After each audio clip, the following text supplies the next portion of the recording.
Tonight we've got Anders and Annette Rhodin, who I think are in Port Townsend. Wait, is that in America or is that in Canada? That's the Pacific Northwest somewhere, isn't it? No, that Yes. is in the US, in Washington State. In It's Washington. close to Canada. Yeah, we can see Canada from here. Okay. So you are 8 hours ahead of us, I think. So it's about midday with you guys. It's 8 o'clock in the evening here in Scotland, and we have a red weather warning in the south of England today. It's gusting up to 90 miles an hour down in the Scillies. So if anybody's tuning in from Cornwall or the Scilly Islands, good luck to you. And we're heading home to Wales tomorrow, and we have 30 centimetres of snow forecast overnight.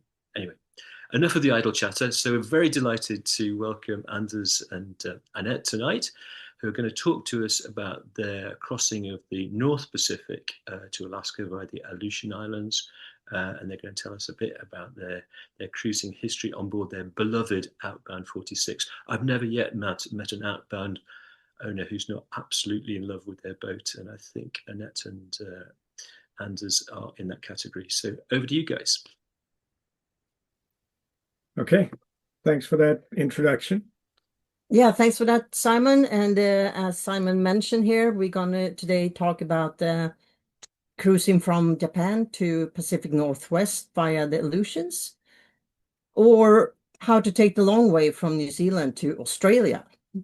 So before we go into further introductions of ourselves, just tell the story how we come to make this presentation, because we were down in New Zealand, as you see on the bottom of the screen. Our plan was to sail to Australia and then continue west. But then we suddenly looked at the map and saw that the Pacific is kind of big. It's a third of the planet and half of all the surface water. And we had just touched more or less the southern Pacific. We said, if we leave the Pacific now, we might never come back. So why not go to Australia via Japan and Alaska, and then aim for Australia? And that's exactly why we are now in Port Townsend and doing some refit, and then we'll aim for Australia. So who are we? This is probably how people usually describe us, the nerd and the energy bunny. And the energy bunny is my beloved here. She has a lot of energy and makes sure that we stay fit and run up on every mountain in every country we've been, more or less, which is very easy in the tropics, where the highest point might be 10 feet or like 3 meters. But here in Alaska and elsewhere, it's been more challenging. So since I am the energy bunny, I am normally the one that is running around checking things and finding a lot of things that breaks or are on their way to break. And then it's great to have the nerd on board that is really good at fixing things that breaks. Very good. So who are we? We go by ANA, Anders and Annette. We are born and raised in Sweden. We sailed together since mid-80s. Our first sailboat was a wooden folk boat. Very nice, but a lot of work. The last 25 years, we've been in the US, in Colorado. We've been OCC members since 2017 and cruising full-time since 2018 on our sailing vessel Horizon, that you can see on the picture down to the right. It's an Outbound 46, as Simon mentioned. And yes, we do love Horizon and Outbounds. And for some odd reason that we don't know the start of, we are celebrating every major milestone with a shot of Jägermeister, which we probably will do as soon as we get done with this presentation. So a little bit more about our journey so far since 18. In a fun way, you can say we've only taken ourselves from the east coast of the US. We started in Rhode Island, Barrington. We've taken it from the east coast to the west coast here, but we traveled through 65,000 nautical miles and 63 countries. So the distance we've made by just sailing around randomly is 3 laps around the world, more or less. So, but who's counting? So today's presentation is just a part of that journey. It's from Japan to the Pacific Northwest via Alaska. And we've thought a lot of how to make this presentation. We don't want it to be just a travel journey, how we went from one place to the next. We want to give the audience here helpful facts about this route, blended with some memorable parts from our own journey. So anyone that's planning to do this will get some facts and tips of what to do, maybe some what not to do, and then we'll shoot some pictures and stuff. So looking at this, it's a fairway divided into 5 different parts. And Japan will be next week's presentation. So we will not talk that much about Japan, but maybe just if you can walk us through briefly about Japan, Anette. Yeah, just briefly, since Bian and Jamie on Totem are going to have Japan presentation next week. Cruising Japan is uniquely unique. There's nothing like it. It's not really set up for cruisers, but it's fantastic food and people are really friendly. So it's a great place. Our favorite, to mention that, it's Tsushima. And then we're also going to talk about Hokaido. That is the northernmost island, and the northernmost city is Waianae, and they have a sea station that is a good jump-off point for Alaska. So here you can see our track. You can see the inland sea that is a cruising ground in itself, which we didn't do. We went to a little bit off the beaten path to Tsushima, and that is actually closer to South Korea than mainland Japan, which is kind of cool. And as you can see on this picture, this is a mini inland sea itself. It's just amazing with all the fjords and nooks, and you can go and stop in many, many places. This is one of the few places we actually anchored in Japan, because it's not that easy to anchor in Japan. A lot of Japanese boats, they don't even have an anchor. But yeah, so this is an amazing cruising ground, our favorite for sure. And we mention it because very few cruisers go here, but we think it's definitely worthwhile. So coming into that inland sea is a dug canal with a lot of current, and here we want to make a shout out for Kirk Patterson, the OCC port officer in Japan, that helped us with the complicated calculations about the currents in this canal, so we could go through safely. So. Okay. Enough about Japan. Here is what we're talking about today, the 4 areas, and you can see some stats. From leaving Japan until we ended up here in the Pacific Northwest is a little bit more than 5,000 nautical miles. We did that in 108 days, so 3.5 months. And if we take away the 9 days on passage, you can see that we spent considerable time in these other 3 areas, which is really great cruising ground on its own right. There's not a single place where it feels like you're just on transportation.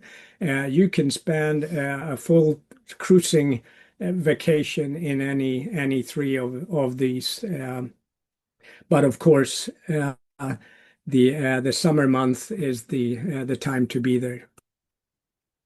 So a little bit facts about Waianae up in Hokkaido.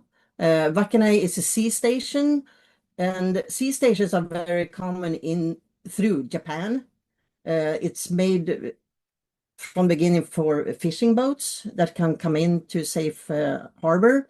And they normally have a building with facilities as well, which we can see. So it's a great jump-off point to Alaska.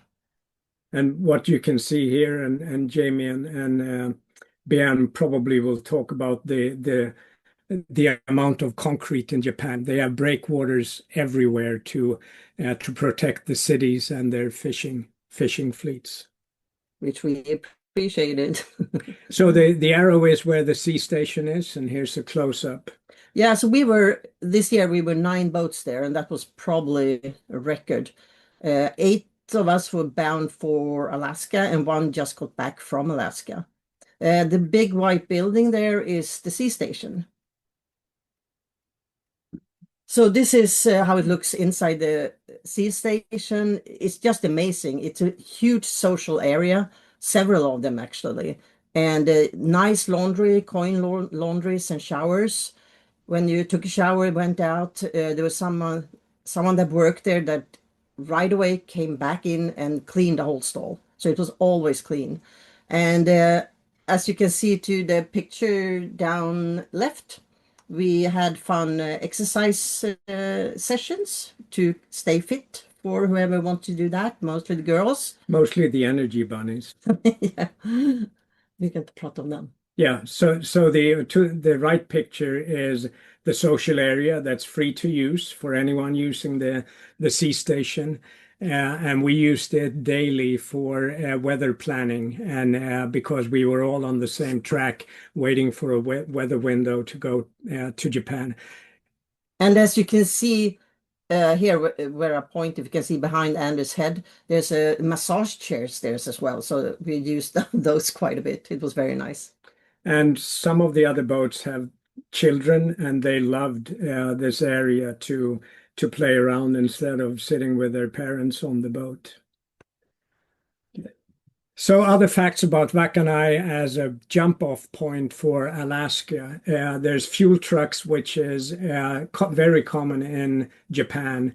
You just ask us at the closest gas station, and they will come up with their mini fuel truck and fill up your vessels, which is made, of course, for all the fishing vessels, but they fill up cruisers as well.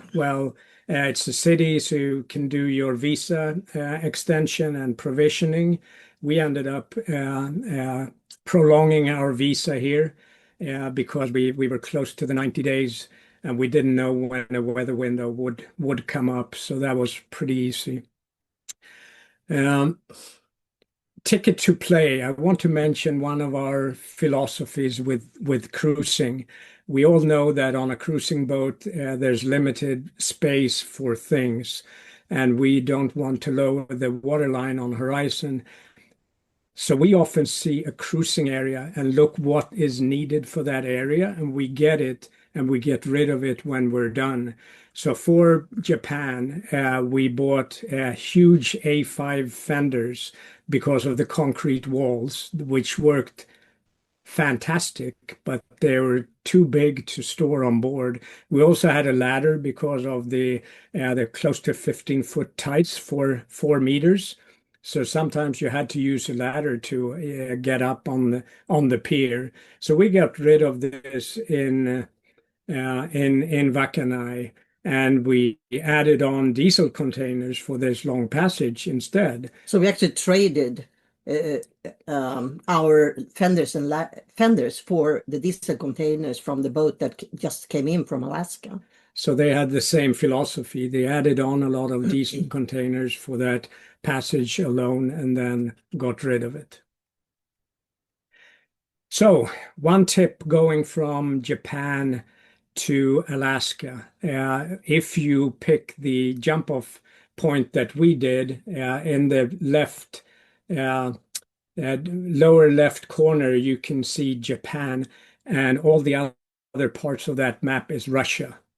So we're traveling more or less in Russian water, the Kuril Basin, and we have to go through the Kuril Island chain to aim for Alaska. And there's only 2 points where there's more than 24 nautical miles in between the islands, which means international waters. And any one of them work. It depends on the wind and stuff like that. A fun fact here, if you look at in the lower left corner, you can see how close Russia goes to Japan. So if you're circumnavigating Hokkaido, you have to really make sure that you're staying in Japanese waters.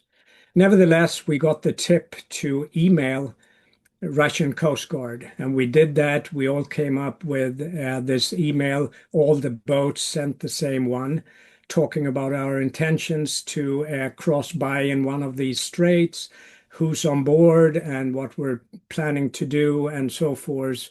We all sent it away. We never got a reply, but none of us was harassed by any Russian boats. So that's a good thing. So we choose the fourth curve strait to go through because of wind and current and timing. And as you can see, that's the passage through the strait is 60 nautical miles. So for us, the timing is essential since the current can be really strong. As you can see, the black part down in the picture is 8 knots of current. So you don't want to have that against you. We aimed for midnight transit because that worked best with the current and the wind. So to the right, you see early morning. And early morning is actually, since we are at very high latitude, it never really gets totally dark. So this is probably around 4 or 5-ish in the morning. You can see Russia to both port and starboard. It was beautiful. Yeah, and for once it wasn't foggy because it was fog is coming up and down.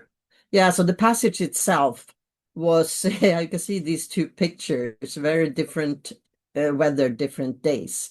So we had fog, cold, sun, repeat. But we did manage to fly the Spinnaker at least 2 days or something like that. So overall, it was a good passage.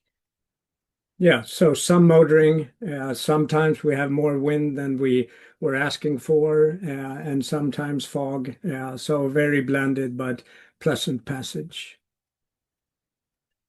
So arriving in Attu was just stunning when being offshore for 9 days with the tall mountains and no fog, very quiet. We were motoring for the last 12 hours, I think.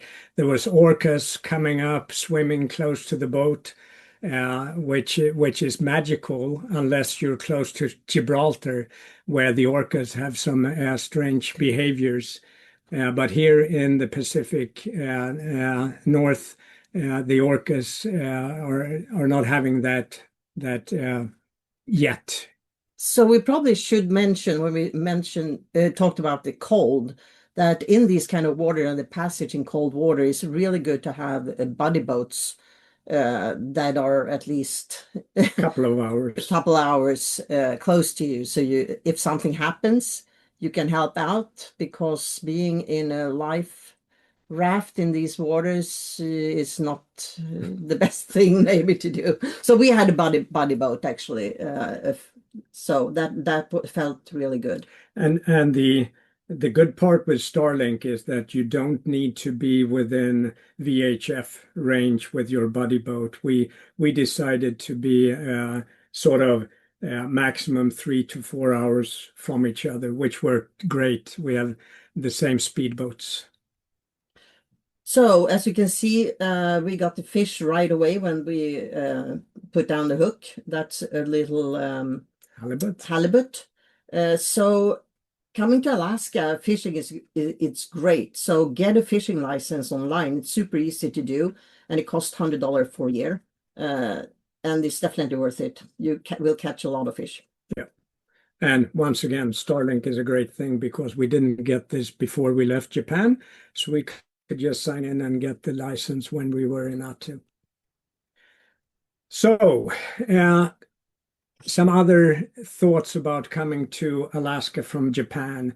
The first port of entry is Dutch Harbor, which is actually 750 nautical miles from Attu, where we arrived. So you basically are in the country without having cleared in before you get to Dutch Harbor. And the Roam app doesn't work until you're geographically close. There was a lot of discussions if we needed cell coverage or how it worked, but since we all had Starlink, the app is actually checking GPS and saying you're too far away from Dutch Harbor. We kept the customs officer in Dutch Harbor informed, actually already before we left Japan, and then kept him informed all the way through the Aleutian island chain, making our way towards him, and that was not a problem for us. We stopped at these two other places, Kiska and the Bay of Islands in Adak. Adak is the first inhabited island and the first diesel possibility if you're running out. There's been questions about the quality of the diesel there because it's only more or less fishing vessels that fill up. But I think for us, one major part, it's not a port of entry. So through the whole Aleutian chain, before we got to Dutch Harbor, we were never close to any civilization.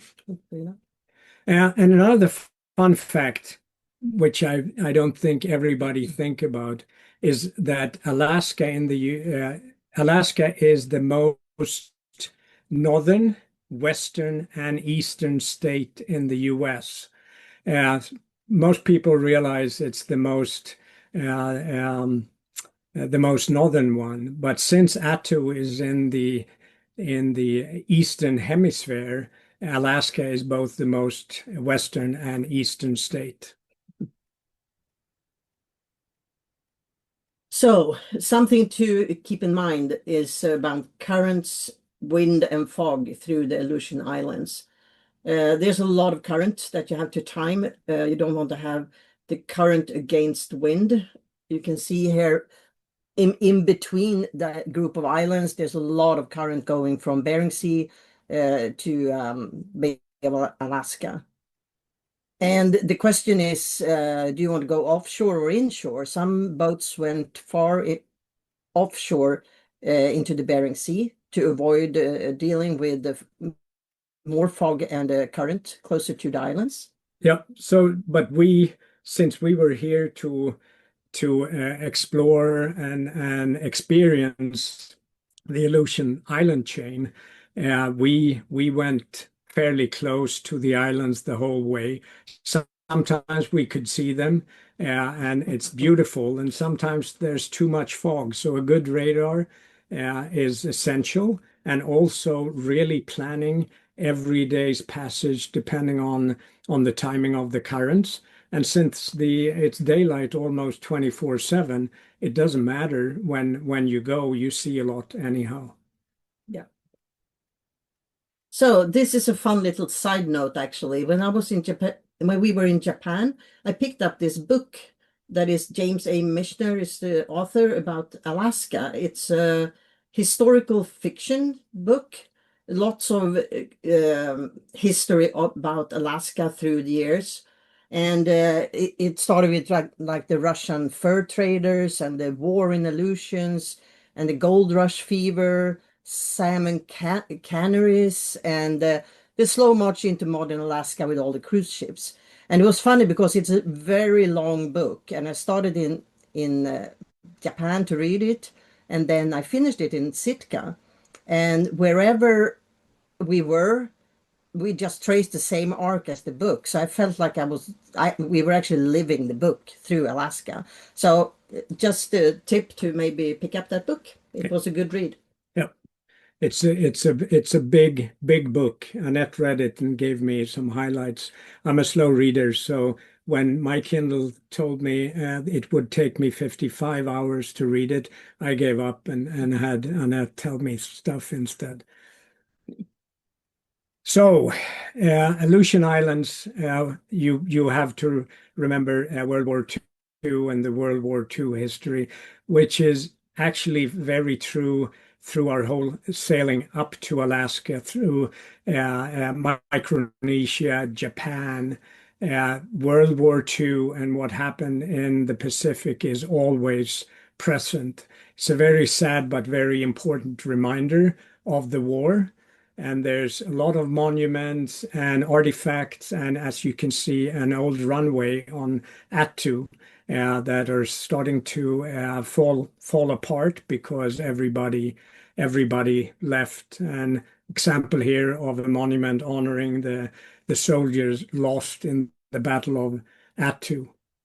And I think the Battle of Attu is the only battle that was fought on American ground in World War II, since I think Pearl Harbor was not a battle in itself. So it looks like everybody on Attu just left everything as it was and walked away from there. All the buildings are there. You can walk through them. We didn't touch anything. We just walked through. You can see the picture to the right is probably a mess hall, the common area for socializing. And then we found the whiteboard. And since we saw, it's kind of fun. You see who is visiting Attu. It's either bird lovers or cruisers. And everybody write a little story and names about themselves. So, and it was amazing. I picked up one of the whiteboard markers and it actually still worked. Yeah. So we wrote our story there as well. Some other buildings and artifacts, and some are from the World War II era, but some on Attu is also because they had a Lorien navigation base station there before GPS that was abandoned much later. And once again, it's kind of spooky to walk through these buildings and look at old machinery and stuff. It almost looks like they didn't even turn the light off when they left. Anchorages. So here's some examples from the Aleutians.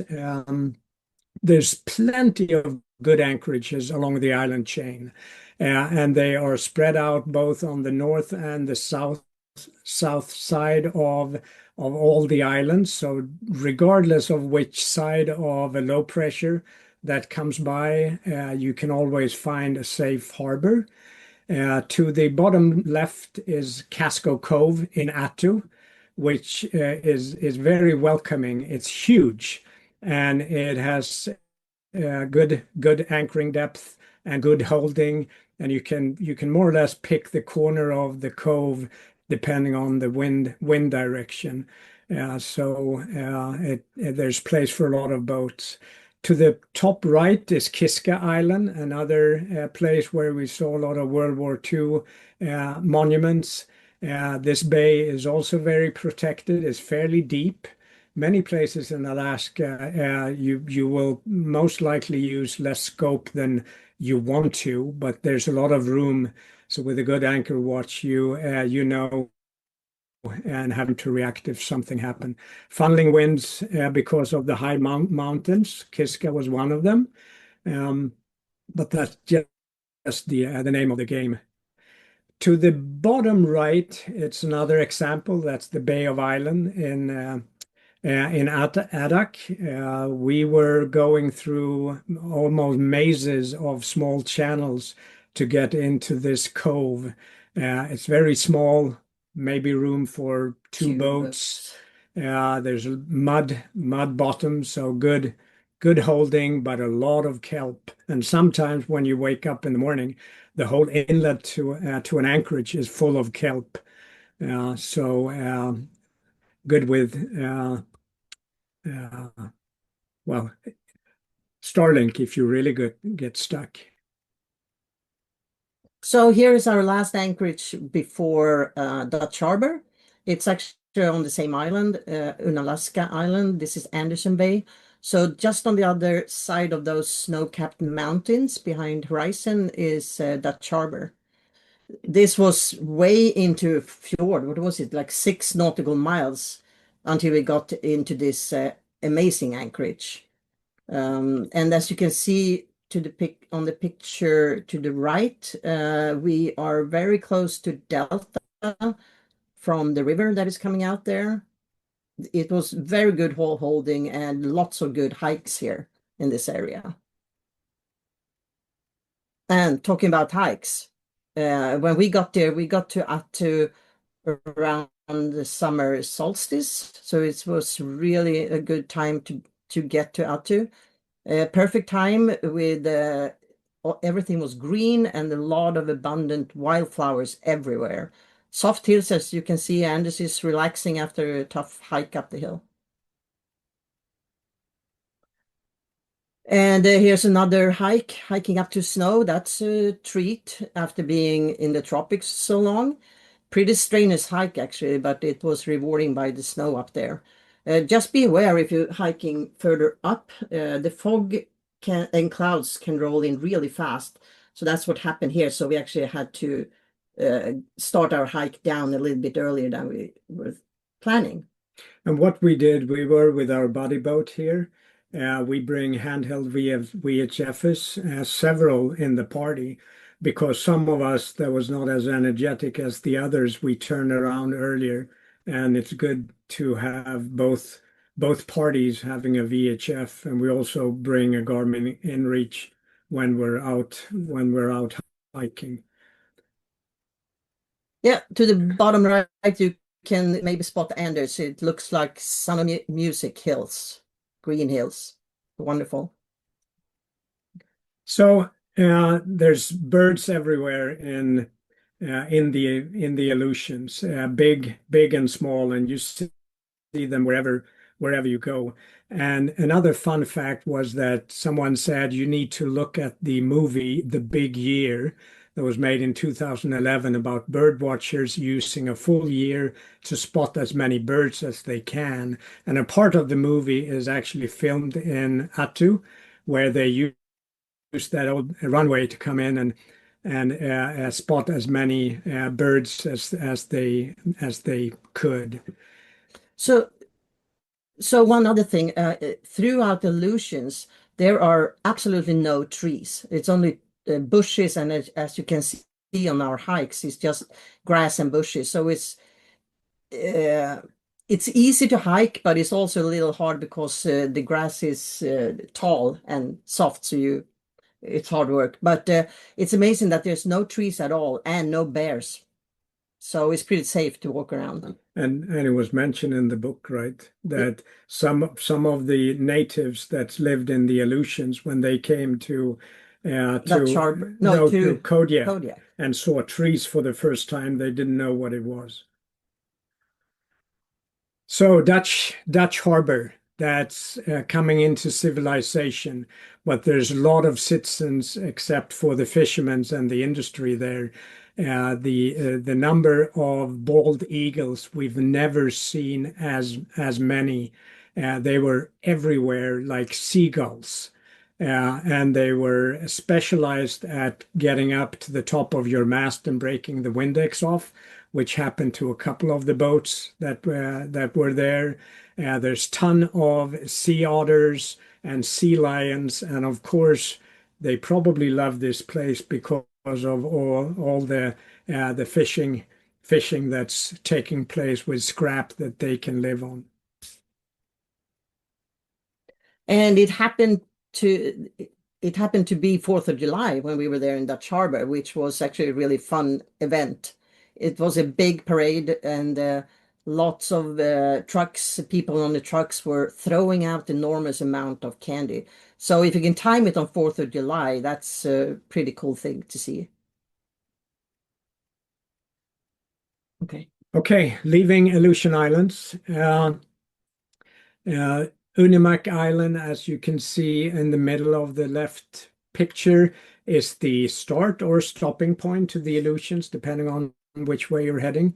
And the Bering Sea was now behind us.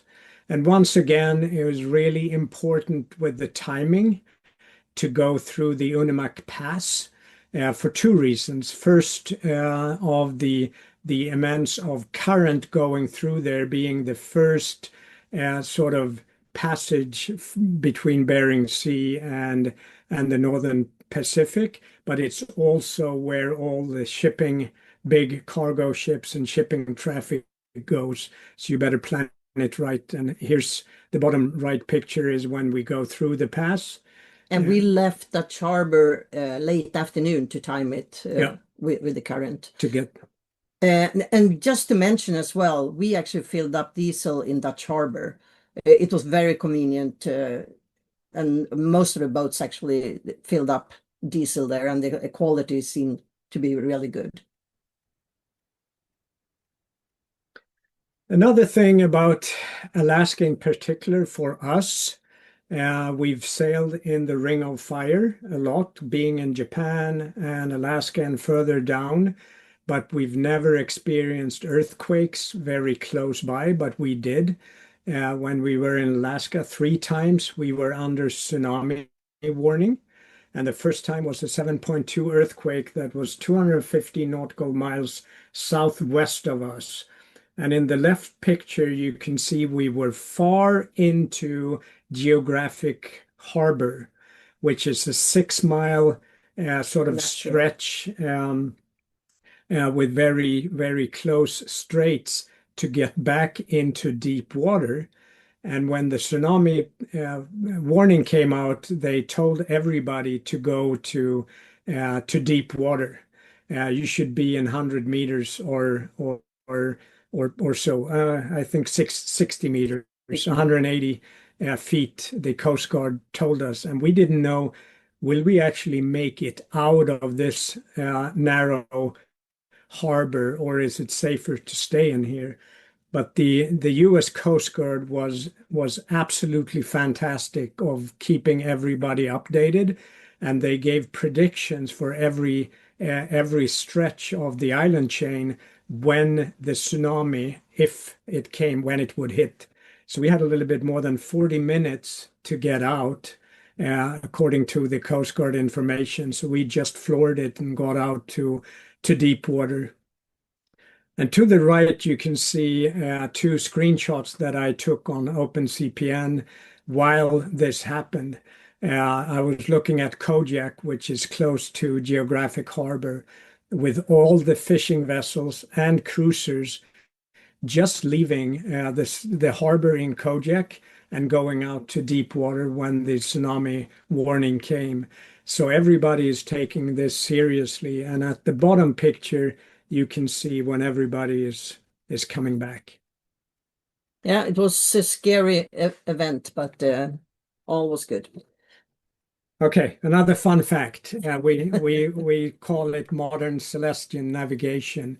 And for those of you that cruise with Starlink, you know that when you go more than 12 nautical miles offshore, you have to toggle the ocean mode on and pay per gigabyte instead of unlimited data. And cruising along a long island chain, we made it a sport to keep within 12 nautical miles, to not have to flip the switch. We also, since I'm the nerd, we were traveling close to the 12 nautical mile line fairly often, so I could see how good Starlink is at knowing where that is. And I must say that they are extremely good. On our Navionics chart, when we passed the line with maybe 200 yards or 200 meters, we had to turn it on, and going back a couple of 100 meters, we could turn it off. So they followed it very well. You can see our friends here. They will soon have to turn on and pay $2 per gigabyte, and we're saving money here. And this is a good cruising guide actually for the Prince William Sound that we got from Vicky and Tom, the port officers in Nelson in New Zealand, actually. They were very helpful and lended us this cruising guide that is excellent. So we can definitely recommend that one. Yeah, and it might be hard to find these days, but a lot of people in Alaska is referring to it.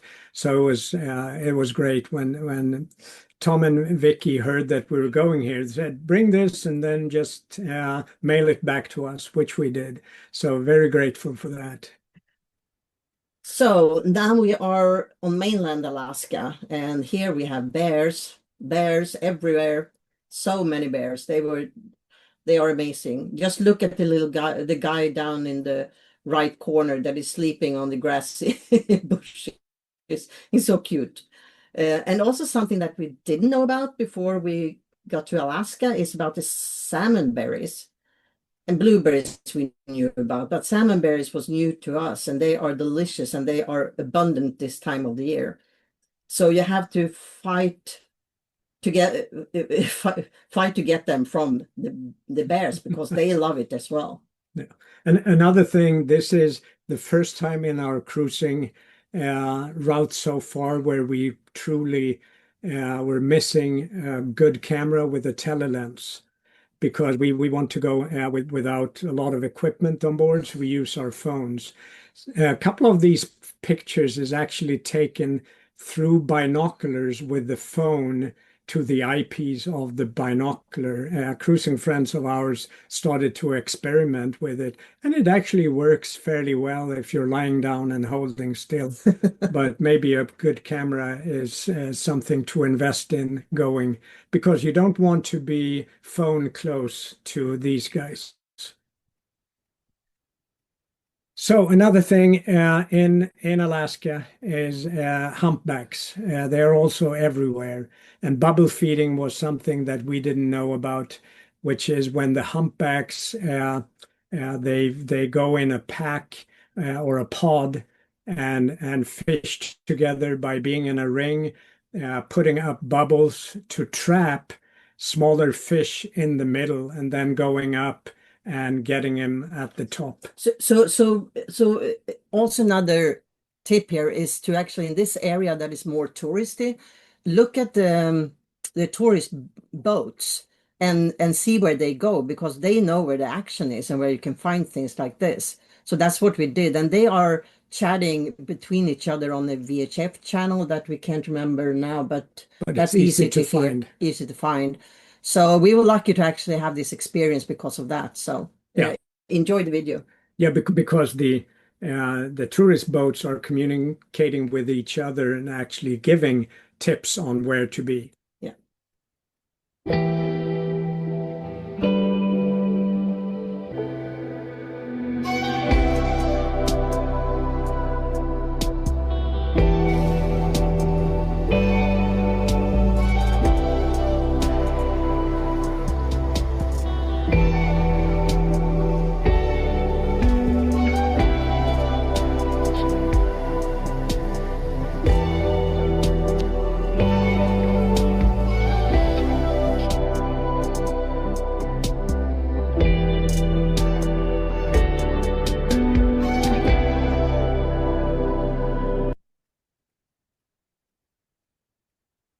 Yeah, I hope you enjoyed the show, the video. It was actually spectacular. It was like in a once in a lifetime experience.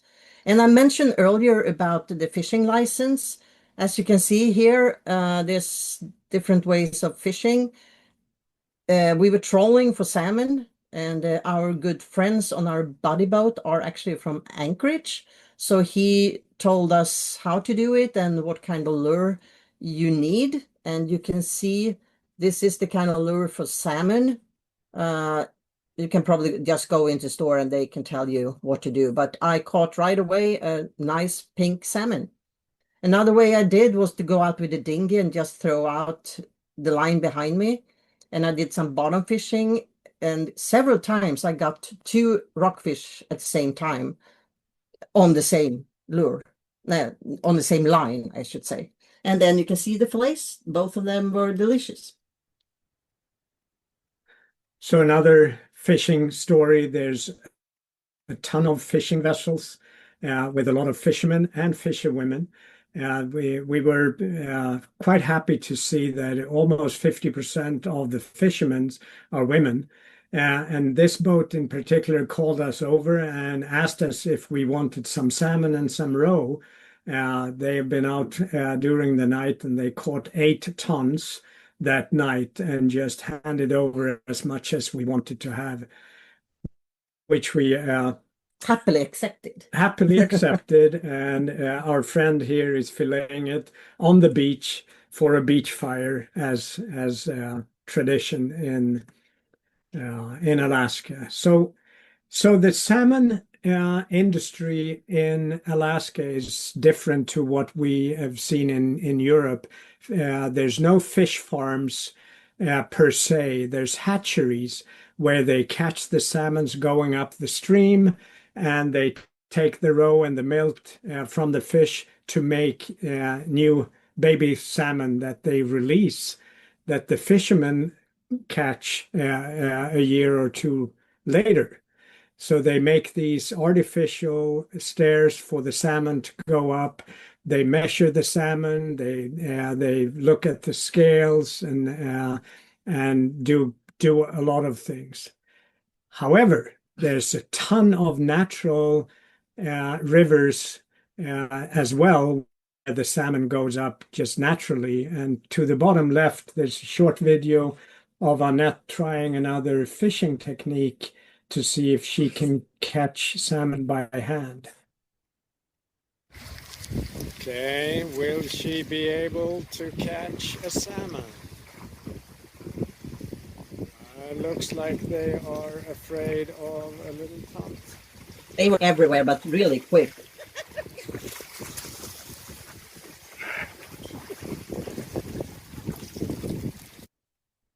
Well, the bears were able to do it, but Anette needs some more practice, I think. So we mentioned beach fires. So our friends from Alaska said that there's two things that is typical Alaska cruising. It's the fishing and beach fires. So we had a lot of beach fires, which was really nice with the whole group. And it didn't matter about the weather. As you can see on the top picture, it was beautiful weather. And then it was much colder down on the bottom picture. Okay, another video. Hopefully it works. Here's just, instead of a lot of pictures, some... That's the potpourri of the nature. This is Aleutian.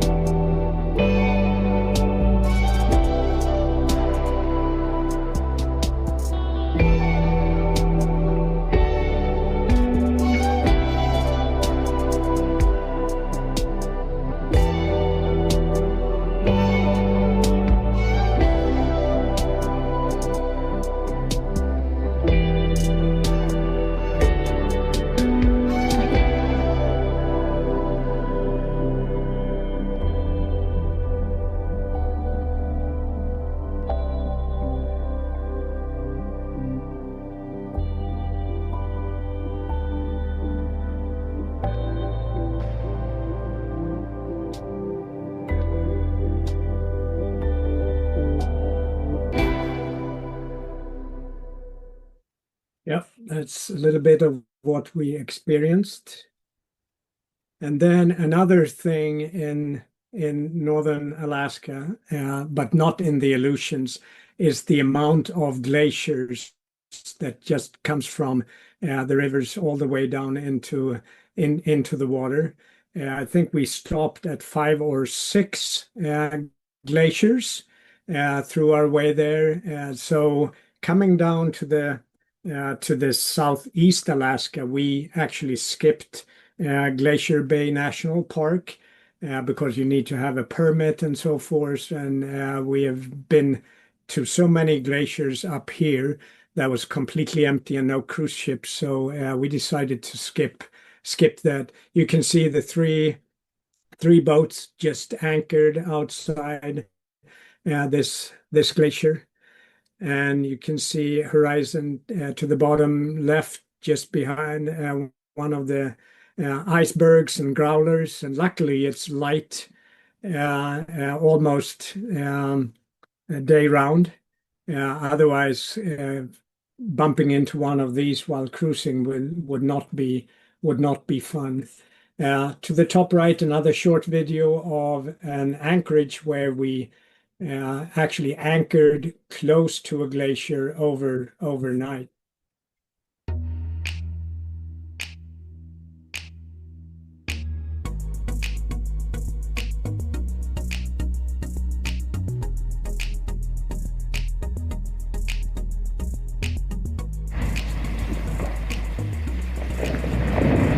Uh-oh, it's camping. Maybe we should turn around.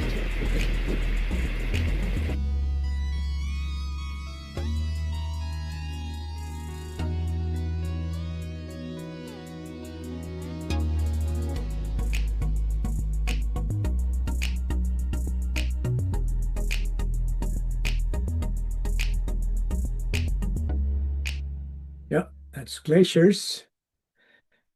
And another good part with glaciers, our friends living in Alaska said that for a long time they didn't have refrigeration on their boat because you can just pick up glacier ice everywhere and fill your fridge with it. We have a fridge on board, so we picked it up for our ice for our gin and tonics. There was more ice than we have gin, but we had plenty. Oh, so also a beauty of cruising this, especially the southeast part, is all the hot springs. One big one is, or famous one, is the Baron of Hot Spring that you see to the bottom pictures. It's free, and they take the water from the hot springs, the natural one that I am swimming in the bottom right, and fill up bathtubs. So you have your own stall with bathtub. So especially if it's cold weather and so on, this is just amazing. And we were there pretty late in the season, so the top one, Bishop Bay Hot Spring, we had it all to ourselves. But it is possible to swim in the water, at least if you're from Sweden. So it's around 60 Fahrenheit, 15 Celsius. And it was a nice day, so you can see I was in actually cleaning the water line, and I said I'd just start, but I actually did the whole thing, so I was in for 20 minutes. The top picture is from a lake, so that was nice with some freshwater swimming. Yeah, and Annette was in for 20 minutes. I was probably in for 20 seconds, but that's just normal. Some wildlife. Once again, a short video.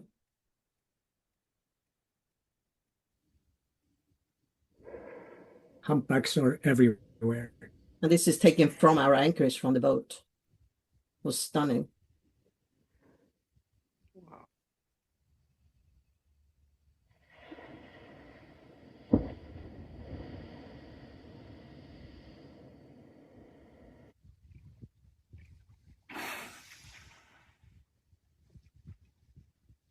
And here we have a seal.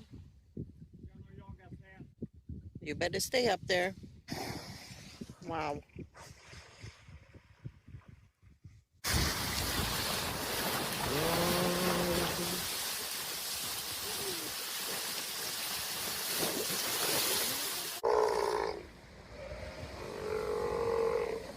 And yes, they are very smelly.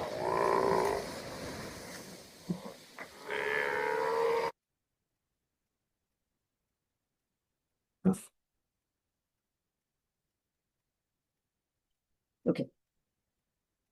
Are we in full screen? Maybe we are. No, I don't think so. You're not on full screen at the moment, guys. If you could. I know. What happened then? I think one of your videos it flicked down to a smaller screen, but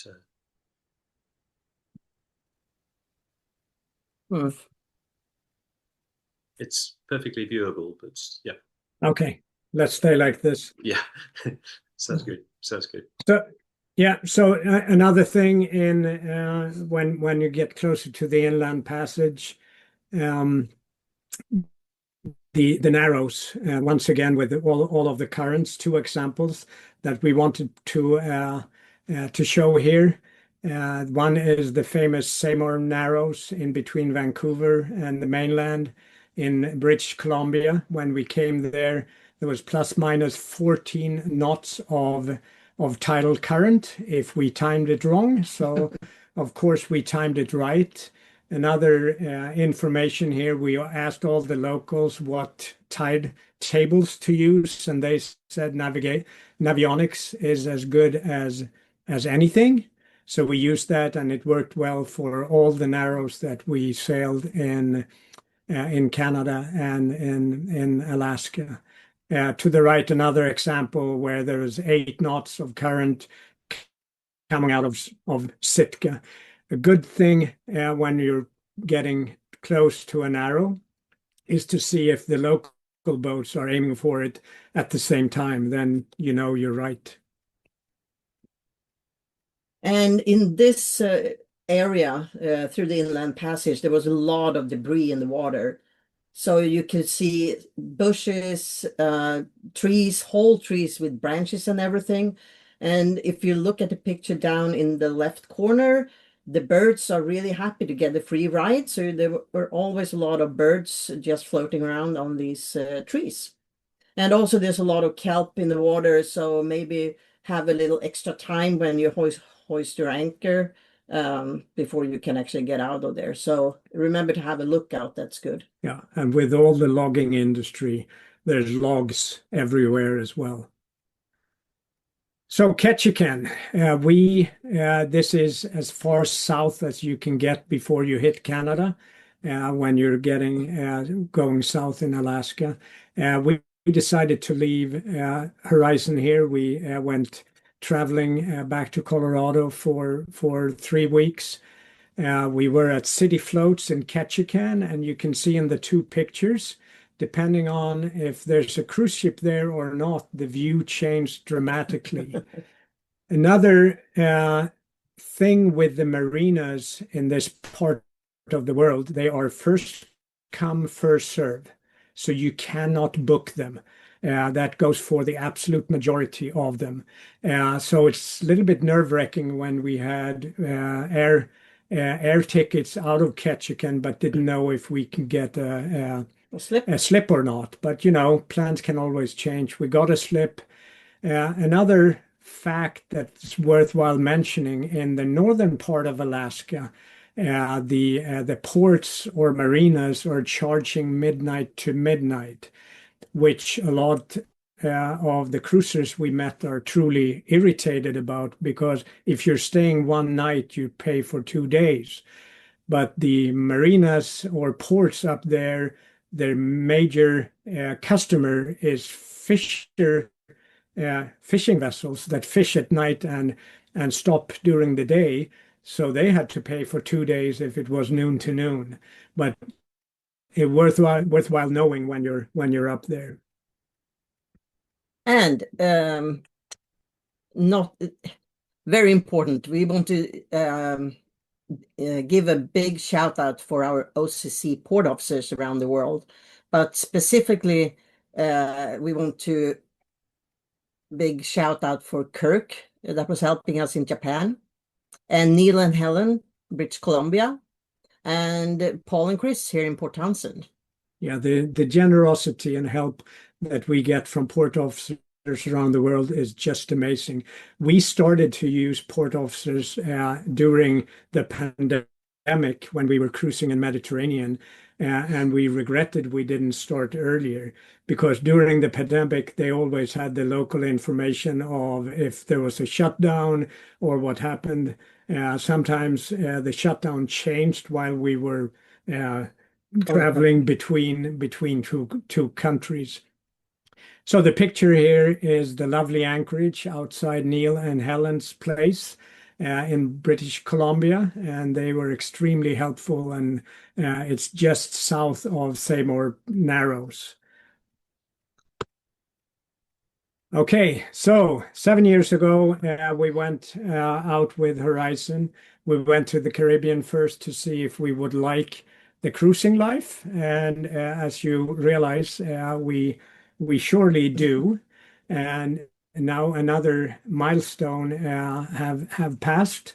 So we need to say thank you for listening to our story and cheers. Cheers. Hey, thank you very much, both. That was fantastic. A well-earned drink at the end. Can you unshare your screen so that we can bring some people in? You've got some questions in the Stop share. Q&A. Yeah, we try. Let we me go. let me just see if I can. Ooh, so I'll bring in Meg Arnold first, if I can just find her.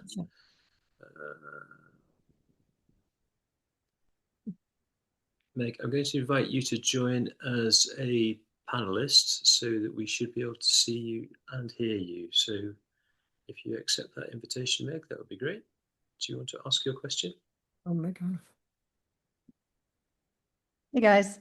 Hi, hi Meg. Well done. I feel very fancy as a panelist. Nice to see you both in person. We've never met, but I would agree, Simon, as an outbound owner, that I have never met an outbound owner who doesn't love their outbound. My question was pretty simple. As you were leaving Hokkaido for the strait that you passed through, how long was that passage just from departure to the point of entry to the strait? 3 days, Okay. approximately. No, not to the strait. Oh yeah, it was 3 days. Yeah, that's true. It was 3 days. Okay. And so you were looking at, obviously you're looking at weather the whole way, but you were looking at weather and currents and timing from the point of departure, but then also planning your pacing as you approached. Correct. Yeah. Okay. Correct. Thank you. As usual. Yeah. Thanks, Meg. What's the name of your outbound?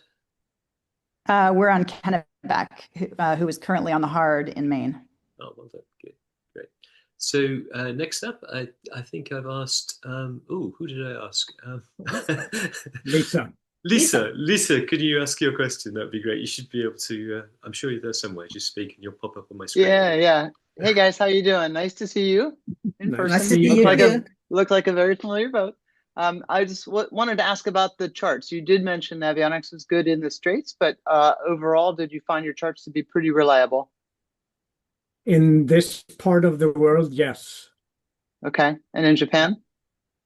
In Japan, fairly good as well. Yes. Yeah. Okay. And all avionics, or did you use something alternate?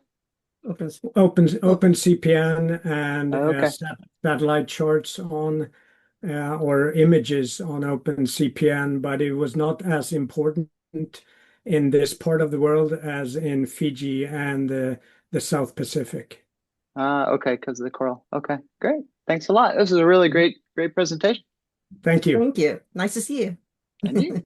I was going to try and bring in Ben, but he looks like he's had to sign off early. So I brought in Lennart. He's asked this question in Swedish just to confound the presenter. Yeah. So I hope he's going to ask it in Swedish. Have you been able to join, Lennart? Well, he's saying cheers and thank you. Oh, he's declined the invitation. That's fine. he was one of the line handlers through the Panama Canal with us. Ah, excellent.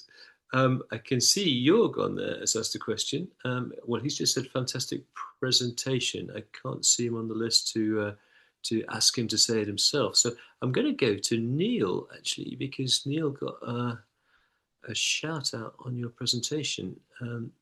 Neil, I'm going to bring you in as a panelist, if I may. Harry for the scanner remote 7.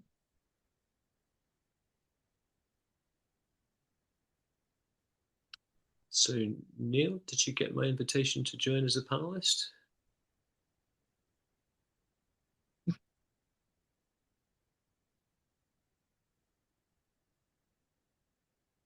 Nothing heard from Neil McCubin at the moment, but glad you enjoyed their hospitality. It looks a spectacular place, that Anchorage where they live. Yeah. Oh, here he comes. Right. Oh, no, he said he's declined the invitation. Thank you. Too modest. Too modest. So we've got one from Matt. Let me find Matt on the list. It's Matt Boyman. Matt, can you come in and join us as a panelist? That would be good if you can. Yes, he is. So that's good news.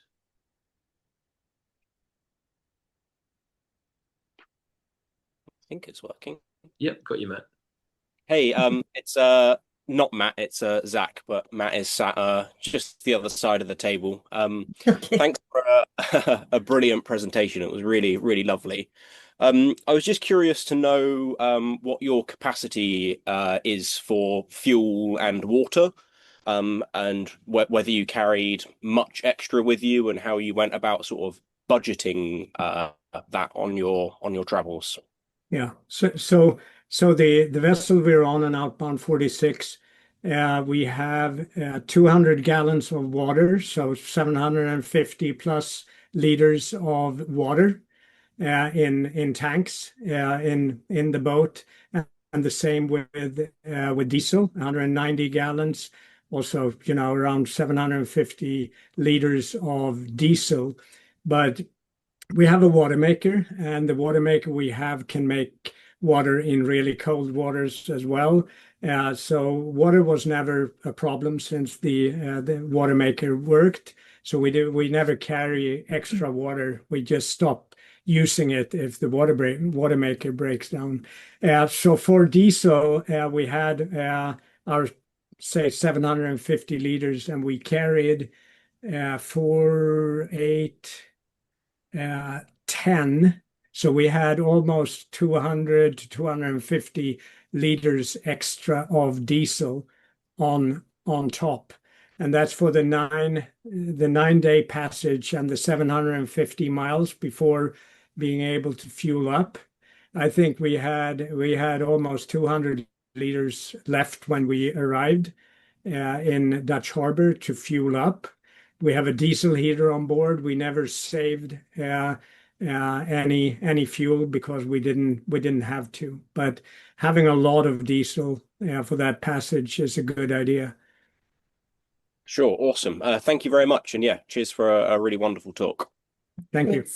Thank you very much, Zach. We go next to Tom, I think. Tom, you should be able to join us. Yeah. Can you hear me? Yep, good. Yep. All right. Yeah. So I was wondering, did you even consider stopping in Kamchatka in that region, or was that not even in consideration because of the politics right now? Well, I'm glad we're not talking politics, but we did not think about stopping there. There was other cruising friends where there's actually Russian nationals on board that stopped the year before, but we never considered it. And since we have dual citizenship with Swedish and U.S. passports, we were thinking about if the Russians are coming, which passport to use and show them, but we were never forced to make that decision. Okay, thank you. Good presentation. Thanks. Thanks. Thank you, guys. I don't see any hands up at the moment, and we've got, I think, to the end of the list of questions there. I've got a few. Well, what's the sea temperature actually in the Aleutian Islands? How cold? Did you get condensation in the boat? Did you? So we have extra insulation on the hull on our Outbound. Yeah. So we didn't have much condensation. What we do for condensation is what? Yeah, we put clears on the inside of the windows, because the only place for us where we get a lot of condensation is the single pane windows. Yeah. Because of the extra insulation in the hull, but the windows are still one pane. So we experimented with just plastic wrap first, and it sort of works. But then we took the windows in canvas style awnings and stuff, and cut it and just use blue tape to put it up, and that makes it double pane, and it works well. The sea temperature up in Alaska when we arrived was around 5 to 7 Celsius. So not much above freezing temperature. Yeah, sure. Yeah, we use hatch covers that we've got a pocket in and slot in some closed cell neoprene, like the carry mat, the sleeping pads, which works really well. Stops the condensation. Fantastic. Let me have a look. I don't see any other? It's all great comments. You can probably see the chat yourselves, guys. Can you? Yeah, I'm looking at it. Yeah. Can you see anything that you want to pick up on there? Well, we see that Neil from Quadra, the port officers, said hi. So we got that. Hi back. And I see there's a masterclass in presenting from Keith. I completely agree with that. You put a lot of time and effort into creating that presentation. I can tell it was very slick. Yeah, very well coordinated between the two of you as well. We need another Jägermeister. Just for the record, I'm married to an energy bunny as well. So I think the relationship sounds very similar. Good. Perfect. We didn't have the bandwidth to have her online at the same time, but she'll be listening to the recording. Okay. You'll be snickering That's at funny. that. It was a really great talk. Really enjoyed it. We're hoping to follow in your footsteps at some point, but we have to prize ourselves away from New Zealand in the first instance, which is a difficult thing, isn't it? Once you're in New Zealand, it's a very Velcro nation. You said you met Tom and Vicky. Did you sail around the South Island as well, or did you just go to Nelson? Yes, we did a figure eight with Horizon around New Zealand. So we started in Whangarei and went south and through Cook Strait and then down to Fiordlands and Hewitt Island and the South Cape and then up and made it through the strait again. So a figure eight around New Zealand, which we've heard is not that common even amongst New Zealanders. So we feel special. Yeah, very good, very good. We're doing half a figure eight. We're going down to Nelson later on this year. Well, in February, I think, in a month's time, with a bit of luck. Did you meet Tom and Vicky in Nelson? Did you? Is yes. That yeah. We were anchored up in Abel Tasman, and suddenly they when we came in, they came out with an OCC Burgee and just waved at us, and then they said, well, we're going back to Nelson if you need any help, and we did, because a weather window opened up, so we needed to provision, and they lended us their car and helped us immensely. So really nice people. Fabulous. Martin Fuller. Martin, do you want me to bring you in, or should we just read your question out? It said, did you have an issue with fishing boats not being on AIS? Is his question. So in Japan more than in the US. I think there were more fishing vessels using AIS in Alaska than other places in the Pacific. But yes, but the good part with being Alaska at that time of the year is that it's completely lit up, and I think the interesting part is the inland passage, where they put up nets from shore and out, so you really need to realize what side to go on when you're coming, but they're very quick to tell you if you're doing something wrong. Yeah, they call you on VHF. Yeah, don't tell us how we know that. You've been called several times. At least they don't ram you. So where are you guys heading? I think you said you're heading down to Cape Horn next. Is that right? You cruising through Patagonia? Yeah, we're still on our way to Australia. Oh, okay. But as we said in the beginning, starting from New Zealand, we wanted to see Alaska before we went to Australia.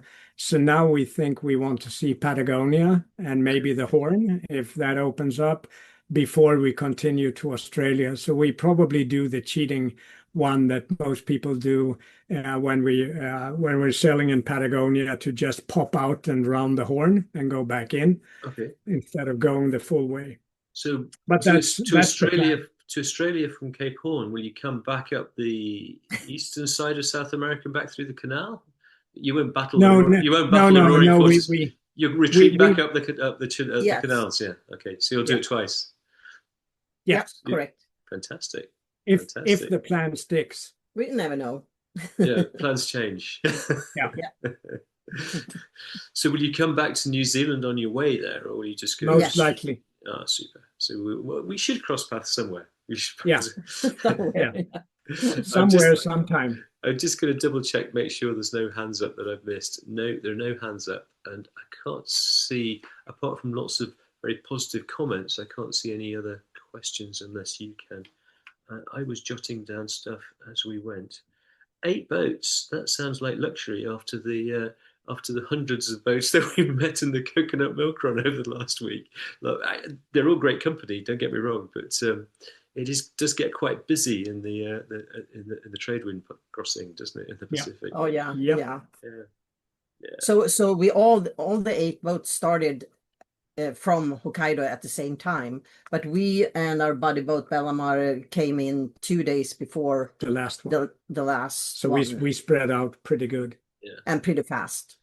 And you started. You said you were in Attu on not New Year's Day, on Midsummer's Day. So you probably left Japan early June, I'm guessing. Hokkaido. What was it? Yeah, 11th, I think. 11th or 12th of June. Yes. And that's the start of the season, is it? Well, so people say late May until mid-June. The longer you wait, the less risk for bad weather on the passage. Okay. But the longer you wait, the less time you have to explore Alaska. Yeah. So it's truly a trade-off. And you And- didn't and you some- didn't you didn't check in until you got to Dutch Harbour, but there was no problem Correct. about landing in those eastern anchorages. You were Yeah. able to go to Attu, and you weren't accosted by angry border guards or anything like that. Yeah, which we think is a kindness of the port office, the customs good. officer in Dutch Harbour. So did he give you So- permission to do that, or did Well, was it just everybody does it? so off the record, talking with him was very relaxed. Any email conversation should be strict, and where we said that we have to stop because of weather, and we will continue as soon as it's safe. Okay. And he was fine with that. But asking, we usually. We don't ask questions where an officer have to stay on protocol. Yeah, you don't give them a yes or no alternative. You Yeah, ask things yeah. a bit more vaguely. Understood. That's So great. And the reality is, I mean, how long are the weather windows? You had a 9-day crossing to get to Attu, I think you said. Can you get 9 days of reliable weather, or is that impossible? No, usually the low pressures come by every week or less. So the reality is you have to stop a few times on the way to. Well, yeah, or it's not cyclones or hurricanes, or you just need to accept fact that the weather is not what you prefer. Yeah, sure. Okay. Mostly downwind sailing. What was the wind? No, We did not really have upwind no sailing. So downwind or beam beam reach. reach Okay, so pretty good. most of the time, yeah. And But then when we came to the inland passage, it was a lot of motoring. yes, I've heard that. Yeah. So a trawler should probably have been a better choice of boat.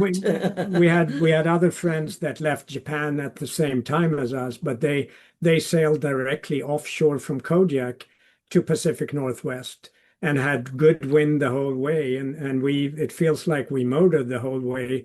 But on the other hand, we got to see a lot of Alaska, and since we're not living in this part of the world, we wanted to get as much bang for the buck as possible.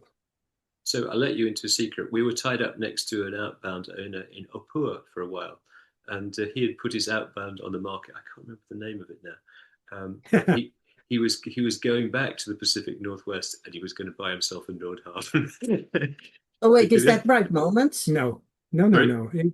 No, it must be Bumblebee, right? Oh, Yeah, Bumblebee. Bumblebee. That's the one. Yeah, Yeah, we met them 2 days ago here. Here. Oh, so has he sold Bumblebee? Has he got the Nordhaven now? Well, so I think they're still debating. He wants it, but I know. There's a So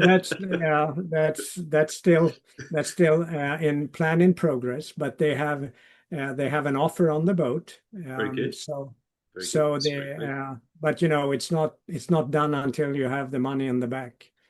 Yeah, of course.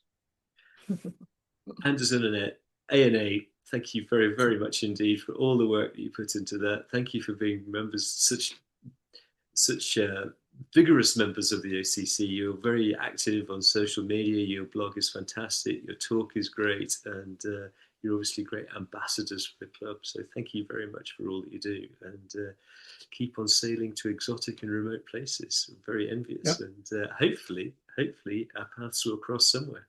Thank you very much. That's the plan, and thank you for putting in all the work to make these series happen. It's fun. I just get nerve-wracked by the internet connections on the northwest coast of Scotland. Back to fibre next week. Back to fibre next week. So it should be good next week. It looked like it worked. There was one more question coming in. If we needed firearms at any time, and we did not, and we don't have firearms on board, and we're not far north enough to be close to polar bears, but no, we didn't need it, and we don't have it. But I did hear that Annette was actually wrestling polar bears trying to get the salmon berries. Is that how do you wrestle a polar bear? A bear? You need to be there when they are not there. Give a big hug. A big hug. A bear hug. A bear hug. Brilliant. Thank you very much, both. I'm going to sign off. You've been talking for an hour and a half, so great news, and enjoy the rest of your cruise. Okay. And you too. You too. Thank you so much. Bye now. Bye. Bye.